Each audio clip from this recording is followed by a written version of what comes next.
Hey guys, welcome back to the house where we talk news, celebrities, and hot topics. I am excited today because we are going to be doing a review of Porsha Williams' new book, The Pursuit of Porsha. Y'all, does Porsha not look amazing? Look at that, okay? Y'all know I had to go to the book signing. I believe it was, this past Saturday. But y'all, I paid for the little ticket so that I can get my book and my book signed. And yes, I did meet our fave.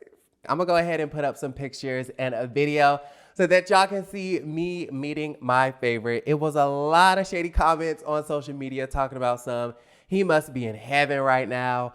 Oh, he went to go get his adult coloring book signed. This, that, and the third.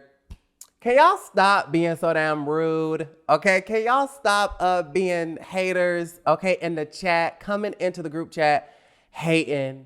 Okay, put some respect on Porsha's name. But no, my experience meeting her was everything. I definitely told her about the house of Aaron. She even put me on the Insta stories. Okay, Porsha, for real, on Instagram, or her people put me on the Insta stories. And so, you know what? I'm going to manifest this interview because I want Porsha to be on the show. So we can talk about this. But y'all, what is crazy right now is that I read this book in how many hours it took me? I think it took me 7 hours. It took me 7 hours to read this book. And it was good. Okay, and I'm going to be honest with y'all. Okay, this is a very candid moment and I'm kind of embarrassed to admit it. But I have not read a whole chapter book in I don't know how long. Okay, it's been a while. I'm not going to give y'all a real timeline because, like I said, I'm embarrassed. But I have not read a whole book in a very long while. And so, of course, I had to whip out the reading glasses for my girl, Porsha. I read it in 7 hours on this nice, lovely Sunday. And this was honestly a lot better than I expected. Okay, and I'm not just saying that because I'm team Porsha. It was a lot better than what I expected because there was, so many things that I just did not know. Like you see somebody and you watch somebody on TV for 10 plus years and you think you know everything that there is to know about a person, but really that's just scratching the surface, okay? So it was things in there about Porsha owning a daycare center, okay? And I thought that was crazy because my mom used to own a daycare center. Apparently Porsha's mom owned a daycare center too. I had no idea Porsha was owning condos in Buckhead at the age of 24. I was like, okay, well, go ahead, sis. I had no idea that she was with R. Kelly up until a couple of weeks ago as she was, promoting the book and whatnot. So it was just so much. A lot of her relationships, okay, she talked about. And how I would really summarize the book in simple terms, I would say a tragic, unfortunate series of really toxic relationships, okay? Which I could wholeheartedly relate to. So y'all know I was up in this book like, oh my God, okay? Some of the stuff I can relate to, not the extreme things, okay? That we'll go into a little bit more details later, like sexual assault and divorce and all of that stuff. I can't relate to that. However, I can relate being with a couple of menses and getting my heart broken and being insecure and making really poor, bad decisions. So this was honestly really good. Okay, I was at the edge of my seat because it was like a hood flick. Okay, it was like a real life hood flick. Y'all know those hood books, those hood novels, the ones that Sheree Whitfield wrote about. Remember when Sheree had that book? It was called The Wives and Girlfriends and Side Chicks and Mistresses of Hot Atlanta or some ghetto shit like that. It was kind of like a hood novel like that, but like a real hood novel, okay? A hood biography. That's what it kind of reminded me of. So yes, if you guys have not checked it out, go to Barnes & Nobles, go to Books A Million, go to Amazon, Target, I think the book is in. Go get it. It's really good. So yeah, this review is going to be kind of disorganized. I just wrote down a bunch of notes. I'm not going to go into great detail, but I'm just going to mention things that kind of got me excited, that got me really interested in the situation. So first things first, she talked a lot in the beginning about her depression, her on and off depression she has battled with all of her life. But it was very prevalent while she was going through growing pains in middle school. and after her divorce, right? She mentioned early on in her childhood, in her teenage years, that she used to watch her father, Hosea Williams, cheat. Okay, the daddy used to bring Porsha to the side chick house, okay, the girlfriend house. And this was when her father was not with Mama Diane, but with the other wife after that, Miss Lisa. Okay? So I thought that was really interesting, okay? Porsha used to be at the dates at the side chick house, right? Used to watch the father cheat, which in a way metaphorically kind of manifested lies, cheating, and secrets later on in her life that we will talk about in a couple of minutes, okay? Another interesting thing that she mentioned from her childhood, which would later manifest in her adulthood, is the fact that when she would get in trouble, when she was over her dad's home, that instead of spankings, her father thought that a very productive way of disciplining his children was to lock them inside of separate rooms. I believe it was Porsha, Lauren. I believe Porsha has an older brother, right? And, Hosea would lock them in their rooms, and they would have to stay in there for hours as a punishment, okay? And so that is going to be a really big theme and motif in Porsha's life as you delve deeper and deeper and deeper in the book. Now, I want to talk about Porsha's dating history because there was a lot of tea in here that I had no idea about, and I was kind of shook at the situation. And that's why I would simplify this book of Porsha's, unfortunate dating, tragic situations, toxic relationships, because it was a lot. Okay, not saying that that's all that the book was about, but I would say the majority of the book is about her toxic relationships with these crazy ass men. Okay? So if you don't get the book for nothing else, you're going to get the tea on her dating life. It's really interesting. Porsha ended up dating a man in her early years, her early 20s. A man that used her for her credit and her money, okay? Because when her father died, I believe he was some sort of chemist that sold cleaning supplies and chemicals to Home Depot and other retailers and things of that nature, right? So the father, of course, had a little bit of money, right? And of course, he was a generation below big Hosea Williams, who, marched alongside Martin Luther King Jr. So it's a part of a whole generational legacy. So yes, Porsha ended up inheriting some money from her father once he passed. And she subsequently, in her 20s, dated a man that used her for her money and her credit, honey. Okay, convincing her to take out a $2 million loan to buy 2 condos in Buckhead, child. Okay. And obviously that relationship did not work out. Okay, moving on. She dated a young man, a football player. I believe he was on the Washington Redskins. His name was Clinton Portis, who I had never heard of. Y'all know sports is not my jush. I'm like Wendy Williams. I'll talk about sports when it intersects with hot topics. But other than that, I don't know. So I had to do a little bit of Googling. Okay, apparently, later on, after, the situation with Porsha, this Clinton Portis man defrauded the NFL's healthcare program, okay, by $3 million. Porsha definitely dodged a bullet, okay? This man is allegedly a fraud. He filed for bankruptcy. His bills and his debt exceeded his income, I guess, okay? And this is the same football player that defended Michael Vick when Michael Vick was, engulfed in this scandal with the dog fighting. Yeah, Porsche, I'm glad you did not end up with this man, okay? But at this time, I believe she was 24. Porsha owned a daycare center, a 24-hour daycare center, which I thought was really interesting. At 24. That's crazy. Like, that is a huge, very scary business to go into at the age of 24. Like, wow. She owned this daycare center and at the same time got pregnant by Clinton Portis' child, okay, but ended up terminating the pregnancy because Portis didn't want to have the baby with her. It was kind of like an on and off again relationship, and everything seemed fine and normal until Porsha got pregnant.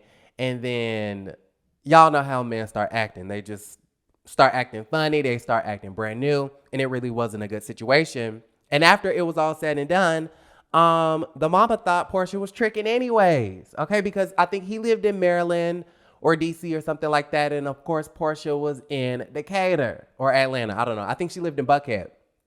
So, yeah, the mama was like telling the son, you need to take her on Mari, okay, joking about the situation. She's probably tricking down there in Atlanta. We don't know who she's out there laying it low and spreading it wide with. So yeah, it was a really toxic situation. And so eventually they ended up breaking up. Okay. Now moving on to her next relationship. Okay. Y'all, we just got to run down the list. Apparently, and this is what was really extremely sad. There were a lot of sad moments, but she ended up talking about her stint with this young man by the name of Southern John, which I think that's a fake name. I think it's the only fake name that she decided to use in the book because it's such a dark and evil experience that she went through. But she ended up going on like a retreat, okay, out in the middle of nowhere with this man that she thought she was in love with. And to make a long story short, she ended up being sexually assaulted by the man, okay, basically after a very toxic argument ensued on their little weekend retreat. So I thought that was crazy, okay? And she ended up going home. The man dropped her off at that Buckhead penthouse, okay? She made to mention, she made it a point to mention that at the age of, 24 or whatever, she owned herself a Buckhead penthouse, which I thought was so fabulous. Like, Porsha was literally out here living that life in Atlanta, okay? Young, single, and beautiful. But that's besides the point. After the sexual assault incident during the weekend retreat, the man ended up dropping her back at home. He kept asking her on the ride back, like, are you going to break up with me? Are you going to break up with me? She was like, no, no, no. Porsha had this really bad habit of, trying to save face and please these men. Because, just being young and dumb and insecure, she never wanted to disappoint people. She never wanted to seem like she wasn't perfect or okay. So the whole ride back, she was like, no, baby, I'm not going to break up with you. We good. Okay. We just going to move on from the situation. As soon as the man dropped her off at the penthouse, Porsha texted him and was like, we're over. Okay. And at that point in the book, y'all, I was clapping. Okay. Like, y'all know how something good happens in a movie and you stand up in the theater and you clap, or at the end when the credits is rolling, you clap, because at that point in the book, okay, at this point, we're like halfway through the book, you can tell that Porsha had a really bad habit in staying in situations, staying in toxic relationships, to where she would like kind of leave, but then she would go back. And I felt like this was one of the first times in the book that she actually left this nigga and left him for good. Okay. So I just really love that moment where she left that man. But that was really hard to read because it's so detailed and it's so descriptive, and you can, almost see yourself in that scene. So that's just crazy. And so I'm glad that in today's time, Porsha has found her voice, okay, and is now speaking on it, because I know this is going to help a lot of young women, as they read this book. Now, all right, you guys, so moving right along, I did want to mention this excerpt in the book about R. Kelly, okay? Now, this was a really interesting story that I thought was extremely fascinating, because she basically took us behind the scenes of what it was like at Robert's house, and the shit was fucked up. It was very perverted. It was twisted. It was sick. Okay, like, y'all have to read it. But just to make a long story short, Porsha ended up going to a club or a lounge. I think she was in Las Vegas. Somebody came up to her and was like, hey, are you an artist? Can you sing? She was like, yes, I can, lying. Okay. I mean, Porsha can hold a note. Flatline was cute and all, but Porsha's not a vocalist. Okay. In the same way that Candy's not a vocalist. Candy's more of a singer. She's a vocalist. I mean, she's more of a writer. Okay. Not a vocalist. That's kind of how, Porsha is. Porsha is an entertainer, but she's not a vocalist. Anyways, so she ended up saying, yeah, I can sing. And y'all, right there in the club in Vegas, she started singing His Eyes on a Sparrow. Okay. So she then took a trip to Chicago where she went to the studio. She met R. Kelly. R. Kelly was cool and he was friendly, but there was no music being recorded. And so instantly she knew that this is some sort of fucked up situation. She ended up waiting in a room for hours. R. Kelly said that that he thought Porsha was beautiful. One thing led to another. She told the girl to get naked. She did. They did what they did. It was like some sort of sick and twisted relationship to where she would go back to Atlanta, but then Robert would call her, and then she would go back to Chicago and kind of get wrapped up in the sick and twistedness of it all. There was a lot of stuff that happened. I don't want to go into detail about it because y'all need to pick up The Pursuit of Porsha, okay? Barnes & Noble, Target, Amazon, and all of that. But I did want to go to page 71 and read this part of the book, okay? Because I thought it was just so, it was just fascinating to me. Let's see if I can find it. I didn't even highlight nothing. Let's see. It says, I still couldn't believe I was actually in R. Kelly's bedroom. How had I let it get this far? I had no idea what was in store, but I played along. Oh, that's okay. It's all right, I said. Robert immediately started kissing me. I'm really into you. I think you're beautiful, he said. I'm just looking for somebody that I can spend time with. I need a girlfriend, a girl who's mature and patient and keeps a low profile. I need her. Can you be that girl? Y'all, okay. I'm super low key, I replied. I felt myself getting caught up in the fantasy as if I was dreaming. But what about your wife? He said, I'm single, he emphasized, and I'm lonely all the time. Okay, so Porsha and R. Kelly was like kind of in the pursuit of a relationship slick. Like it was sick and twisted because she was so young and obviously he had all those girlfriends and he was sexually abusing people. But I think R. Kelly really mentally, he was preying on Porsha's naive, insecure mentality. And that is what we call emotional abuse, okay? And it happens in relationships all the time. It's a lot more common than what people think. I wanted to read this other part, y'all. Okay, so she was locked in a room at R. Kelly's house all day, right? And then finally went downstairs to go to his family's barbecue. It says, before I sat back down with the rest of his family, I heard a voice say, oh, you're such a pretty girl. Robert did good with you. Oh, yeah, I love her, he replied.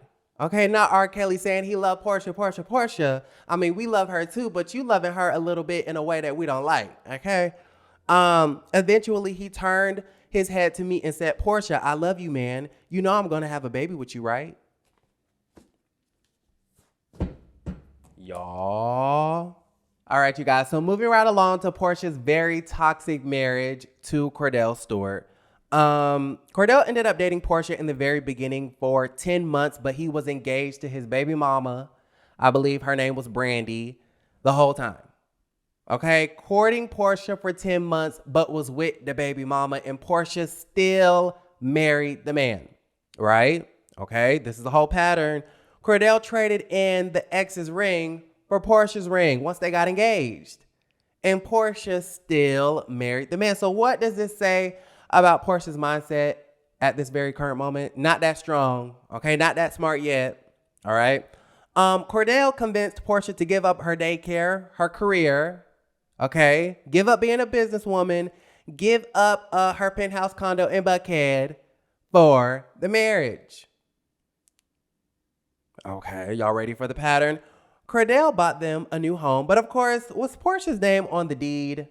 Absolutely not. Okay, she only had a monthly. Now this kind of shocked me because I thought Cordell had it like that. A monthly allowance of $1,500 a month. Now, how am I supposed to buy groceries, do what I need to do for the house, take care of your son, and get my hair, nails, and outfits together with $1,500 a month? You got me fucked up, Cordell. Stop being cheap, sis. Okay, you're spending too much money on golf and you need to be putting more money into your wife. Okay? And then, they started having marital issues, of course, which led them to a divorce. But before that, she ended up miscarrying. And did Cordell really care about the situation? Absolutely not. He was on a golf trip. Now, before Porsha and Cordell's, marriage went all the way into ruin, of course, she talked about joining Housewives, and she spilled a lot of tea, y'all, okay? Now, I want to go ahead and read an excerpt, okay, from page 123, child, okay? Because when I read this, I was very shook at the situation. I could not believe that she was singing Kenya her praises, right? Remember that charity event that she did for Hosea Feed the Hungry? Cordell ended up showing up, gifting her a bag or whatever. Kenya Moore was there and got upset that, Porsha called her Miss America instead of Miss USA. Okay, yeah. That was her first time filming. And when she got notified that she was going to be filming with Kenya Moore Hair Care, the pageant winner, she was super excited. She was a fan of Kenya. Porsha said in the book that the cameras came with a catch, though. We are so excited about your event and we want another new cast member to come. A producer who called just a few days before the fundraiser said, "Oh my God, that would be major," I said. Now, I was excited. I had watched this show, Housewives of Atlanta, every Sunday night. Now they wanted me, Porsha Stewart, at the time, to film. And I'd be filming with a Black beauty pageant winner? To me, my new castmate was the ultimate Black representation for little brown girls who look like me. I was very excited to meet her, but I was also super nervous, especially since cameras were rolling. Not the Black representation. Not you was excited to meet the beauty queen. Y'all, I was shook that she was singing Kenya her praises in this memoir. Okay, now mind you, she never said Kenya Moore's name. Okay, I think the only housewives names that Porsha ended up name dropping was Nene Leaks, Cynthia Bailey, and Candy Burris. And that says a lot because she mentions Kenya, I believe, twice in this book and never says her name. Okay, but I thought it was really interesting how she was singing Kenya her praises, talking about, oh my God, I was excited to meet her. I was a fan, a beauty queen winner, blah, blah, blah, whatever. And I think she says something about her on 127, okay, if I can find it. She says, this night was meant to honor her and welcome her to Atlanta. I even had an award created for her standing in front of the band and the cameras. Yeah, she says, standing in front of the band and the cameras, I made a speech to welcome the guests. I wanted to use this opportunity to present this beauty queen with an award. I just want to announce that we do have Miss America here, I said to the women in attendance. It was a total Freudian slip. My castmate's immediate side eye let me know that I had gotten her title wrong. She was actually Miss USA. When I saw her face, I immediately said, I'm so sorry, and continued on with the speech, hoping she would be forgiving of the slip. So yes, Porsha recounted that entire situation. Now, another interesting moment that she talks about is after like a season of doing the show, she was talking to her good sis, Lainithia Leaks, who was giving her all of the advice and putting her on game, okay? Because at this point, Lainithia had been on the show for 5 seasons. It was Porsha's first season. Y'all know Porsha had a very controlling marriage. She couldn't even go to the strip club, okay? And Porsha writes about how Lainithia predicted the divorce, okay? She says, you know, you and Cordell gonna break up, right? She told me during one of those conversations. No, seriously, I don't mean any harm, but the show is going to change your marriage. Mark my words. I'm not telling you what I heard. I'm telling you what I know, Porsha. Now listen to me. She said in that signature Nene twang that I had fallen in love with during season 1 of Real Housewives. You on this TV show, right? Their pussy game go up. You know how these women be. And in the meantime, while he's at work and while he's at the grocery store and while he's with his boys, people are calling him Porsha's husband, okay? It doesn't matter what job he has now because he's no longer on the field. He's losing fame, okay? He's not relevant anymore. He's no longer playing football. You're the star now. He ain't gonna like that, and he ain't gonna like you having all of this time dedicated to something outside of the house. I didn't want to believe it, but every single warning Nene uttered that day came to fruition, okay? Cordell was basically controlling. He didn't like the fact that Porsha was the star. He He didn't like the fact that Porsha was gaining independence after he basically stripped her, her of her independence by making her sell the condo, making her get rid of the daycare, and all of that great stuff. So everything that Lainithia said did come to pass, and eventually it got very toxic. Now, later on down the line, Porsha does recount a time where Cordell and her had an argument, and she never explicitly says this, but I believe it's implied that there was some abuse going on. And after that, it was just over. Cordell filed for divorce. He found out on Twitter, and the rest is history. Okay, so it is what it is. It's going to be what it's going to be. And not to mention, he was texting the baby mama, hey, send me pictures of that pussy. Okay, so Cordell was a cheater, pumpkin eater. Anyways, so yeah, okay, it's a lot. She moved back in with her mom. Her mom ended up getting evicted. Okay, so Porsha, her mama, I think her aunt or her grandmother, something like that, they were homeless. They stayed in the hotel for 2 weeks until Porsha got that Housewives check and could finally lease a home. She ended up lying to Bravo to avoid her homelessness being filmed and exposed, which I thought was really interesting. We did not have all of the pieces to this story a couple of weeks ago when we talked about it. A lot of you guys were saying that, Porsha living with her mama is not being homeless, but Porsha's mom got evicted like a couple of weeks after she moved into the master bedroom. So yes, Porsha and her mama were homeless. Yeah, so that's that. Fast forward, like I said, I'm only mentioning things that I thought were just super, super interesting to me. She talked about her first reunion, and I do want to read an excerpt from this because I thought it was really cute. Okay, I believe she mentioned Andy Cohen, if I'm not mistaken. Let's see. So I let everybody have it. I have had enough of being poked and prodded about the choices I had made in my life and in my marriage. Just as I had suspected, Cordell was targeted for not being a supportive husband and for being controlling. While he might have been all of those things and even more behind closed doors on that couch, I still protected him. I protected us. I protected our family. I was real. I was authentic, and I wasn't going to be shut up and dismissed. Then, in true churchy fashion, I finished it off with a rendition of Amazing Grace. Ciao. Okay, I'm going to have to go back and watch that episode. A mess.